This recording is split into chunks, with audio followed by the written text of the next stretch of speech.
اليوم المتضررون أو أرقام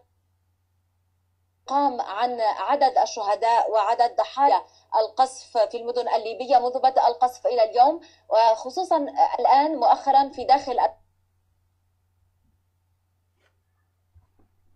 المدن المحاصرة؟ كيف تحصلون على المعلومات إذا كنتم تحصلون عليها؟ اليوم لا زالت إحصائيات حول الأرقام، يعني أعداد الإصابات والوفيات خلال النزاع الأخير، ونحن دائما في المناطق التي يسمح لنا الوضع الأمني بالدخول إليها نكون على اتصال مع الهلال الأحمر الليبي ومع السلطات التي تكون مسؤولة عن المستشفيات لنرى ما هي الاحتياجات ويعني المعدات التي يحتاجونها في المستشفى لتقديم العناية الصحية. ولكن كما ذكرت اليوم لا توجد احصائيات، يعني هناك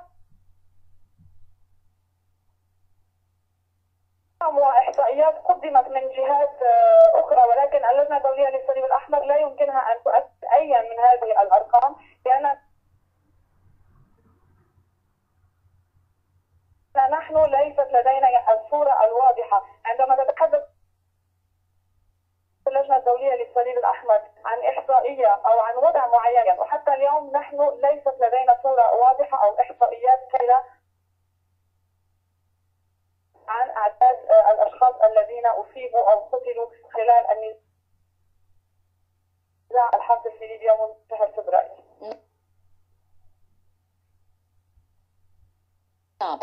ديبا، ما هي نوع المساعدات التي تنوون تقديمها إلى المدن الليبية خصوصا المدن المحاصرة منها اليوم الذي يخطط له الصليب الأحمر؟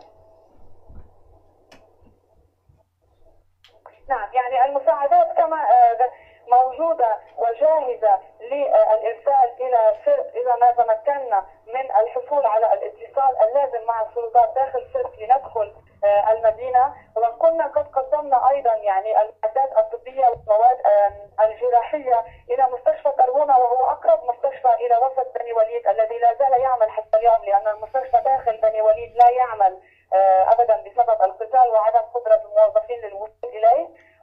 نحن يعني على أتم الاستعداد ولدينا الإمكانيات لتقديم المساعدات الإنسانية اللازمة إلى المدنيين، وكما ذكرت مسبقا يعني التي نزحت من بني وليد ومن سرت توزع عليها الصليب الأحمر بالتعاون الوسيط مع الليبي المواد الغذائية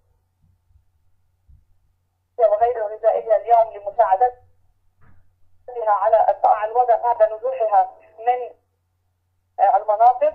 وطبعا نتابع عمل اللجنة الدولية للصليب الأحمر في مختلف الأمر، يعني سواء زيارة الأشخاص المحتجزين من حريتهم في ملف طبعا تقديم الدعم الطبي إلى المستشفيات العيادات التي تعمل في هذه المناطق.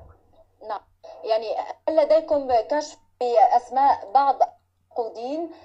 يعني كيف يمكن لمن يتصلون بنا يتواصلون أيضا مع الليبيين الموجودين في الخارج ويسألون عن أسماء بعض المفقودين، كيف يمكن التوصل إلى معلومات عنهم؟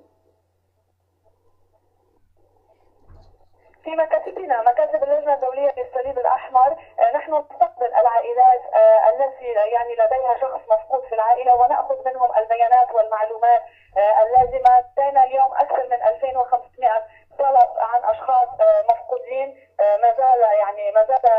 ما زالت عائلاتهم تبحث عنهم، ونحن هذا الملف هو من أولويات عمل اللجنة الدولية للصليب الأحمر في ليبيا اليوم. فيمكن للعائلات أن تزور في مكاتبنا في طرابلس أو في بنغازي أو في جادو أو في مصراتة، أو حتى الاتصال بنا على أرقام هواتف مكاتبنا التحدث مع الأقسام المسؤولة عن هذا الموضوع والبيانات اللازمة.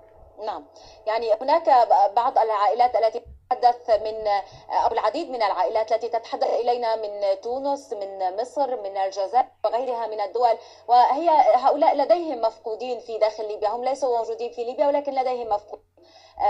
يعني كيف يمكن أن يكون ربما موقع إلكتروني أو مكاتبكم في هذه الدول؟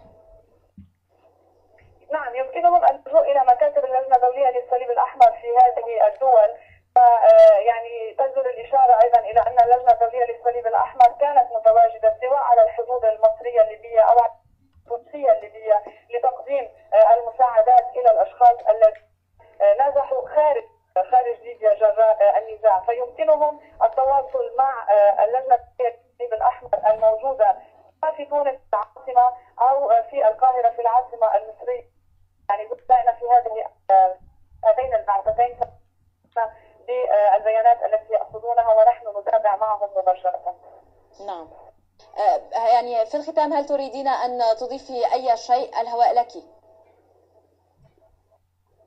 ما هو وصول اللجنة آمن اليوم إلى سرت وإلى بني وليد وإلى أي منطقة من المناطق التي ما زالت اليوم تشهد عمليات قتالية لتقديم المساعدات. مجددا نذكر بحياة الصليب الأحمر ونتمنى أن نتمكن من الحصول على اتصال مع السلطات المتواجدة داخل سرت وداخل بني وليد لنشرح لهم ماهية عمل اللجنة الدولية للصليب الأحمر بشكل مباشر، ونفاوض معهم على الحصول على أقل قدر ممكن من الضمانات الأمنية التي ستسمح لفريق عمل اللجنة الدولية للصليب الأحمر بالدخول إلى المدينتين والقيام بعملنا الإنساني بشكل آمن حتى نساعد المدنيين ونؤكد الاحتياجات التي نسمع عنها اليوم سواء عبر قناة الرأي أو عبر أي قنوات أو أي وسائل أخرى.